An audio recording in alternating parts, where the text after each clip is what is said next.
പാകിസ്ഥാന് ജയ് വിളിക്കുന്ന ഒരു വീഡിയോ ഇപ്പോൾ സോഷ്യൽ മീഡിയയിൽ വലിയ തോതിൽ പ്രചരിക്കുകയാണ്.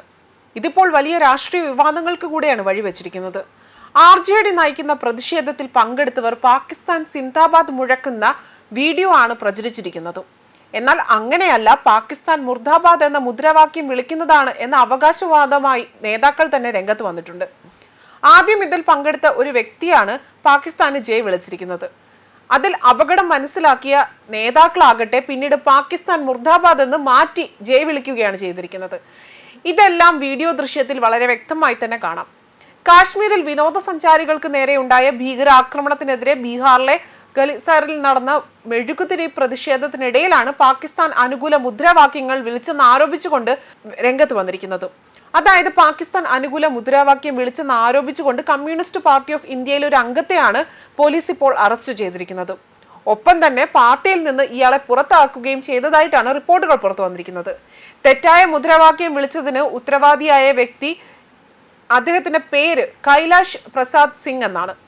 ഇയാളെ തിരിച്ചറിഞ്ഞിട്ടുണ്ട് എന്നും ഇയാളെ അറസ്റ്റ് ചെയ്തിട്ടുണ്ടെന്നാണ് പോലീസ് വ്യക്തമാക്കിയിരിക്കുന്നത്. അതേസമയം പോലീസ് ഉദ്യോഗസ്ഥർ നയിക്കുന്ന റിപ്പോർട്ടിൽ ഒറിജിനൽ വീഡിയോകളും അതുപോലെ തന്നെ വൈറൽ വീഡിയോവും സസൂക്ഷ്മമായി പരിശോധിച്ചപ്പോൾ ഒരാൾ മാത്രമാണ്, അതായത് അറസ്റ്റ് ചെയ്ത ആ വ്യക്തി മാത്രമാണ് മുദ്രാവാക്യം മുഴക്കിയിരിക്കുന്നതെന്നും കണ്ടെത്തുകയായിരുന്നു. അതും ഒരിക്കൽ മാത്രമാണ് ചെയ്തതെന്നാണ് പറയുന്നത്. യഥാർത്ഥ വീഡിയോയുടെ ആ പ്രത്യേക ഭാഗം ലൂപ്പ് ചെയ്താണ് വൈറൽ വീഡിയോ നിർമ്മിച്ചിരിക്കുന്നതെന്നാണ് അവകാശവാദം ഉന്നയിച്ചിരിക്കുന്നത്. എന്നാലും ഇവർക്കിടയിലെ ഇത്തരത്തിൽ ഇന്ത്യക്കെതിരെ പ്രവർത്തിക്കുന്ന കാബാലികന്മാർ ഉണ്ടെന്നുള്ളത് വ്യക്തമായി തെളിയിക്കുന്നതായിരുന്നു ആ വീഡിയോ ദൃശ്യങ്ങൾ. പാകിസ്ഥാനുമായി സൗഹൃദം സ്ഥാപിച്ചുകൊണ്ട് ഇന്ത്യക്കെതിരെ പ്രവർത്തിക്കാനാണ് ഇവർ ഇത്തരത്തിൽ ഓരോ പ്രവർത്തികളും ചെയ്തുകൊണ്ടിരിക്കുന്നത്. മാത്രമല്ല, ഇന്ത്യയിൽ മറ്റൊരു വർഗീയ കലാപം സൃഷ്ടിക്കുക എന്ന ശ്രമം കൂടിയാണ് ഇവർ നടത്തി വരുന്നത്. അതേസമയം ഏപ്രിൽ 22 നടന്ന ഹീനവും ഭീരുത്വപരവുമായ ആക്രമണത്തിൽ പ്രതിഷേധിച്ചും രക്തസാക്ഷികളായ വിനോദസഞ്ചാരികൾക്ക് ആദരാഞ്ജലികൾ അർപ്പിക്കുന്നതിനുമായിരുന്നു മെഴുകുതിരി ആ ഒരു മാർച്ച് നടത്തിയത്.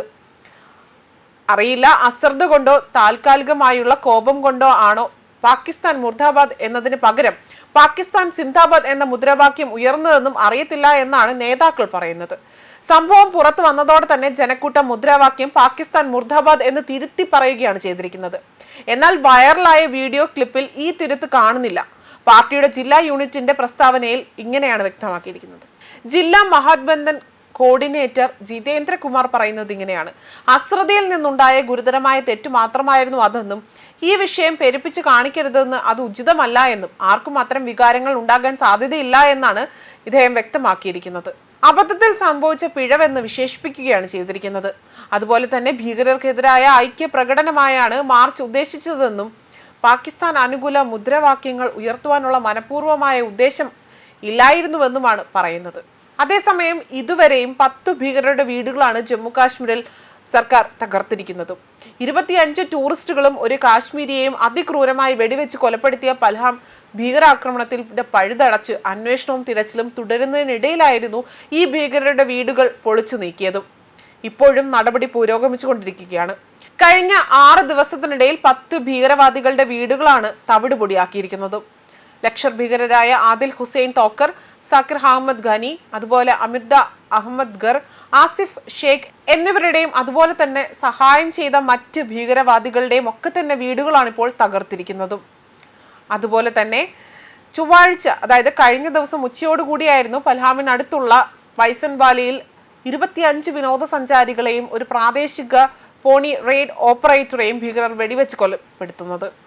കുറഞ്ഞത് 5 തീവ്രവാദികളെങ്കിലും ആക്രമണത്തിൽ ഉൾപ്പെട്ടിട്ടുണ്ടെന്നാണ് നിഗമനം പുറത്തു വന്നിരിക്കുന്നത്. ഇരകളോട് അവരുടെ മതം ചോദിച്ച് അമുസ്ലിങ്ങളാണ് എന്ന് ഉറപ്പുവരുത്തിയതിനു ശേഷമായിരുന്നു കൂട്ടക്കുരുതി നടത്തിയത്. രാജ്യത്ത് വർഗീയ കലാപം സൃഷ്ടിക്കാൻ കൂടി ലക്ഷ്യമിട്ടുകൊണ്ടായിരുന്നു ഭീകരർ ആക്രമണം നടത്തിയതെന്നാണ് സൂചനകൾ പുറത്തു വന്നിരിക്കുന്നത്. ന്യൂസ് ഡെസ്ക് കർമ്മ ന്യൂസ്.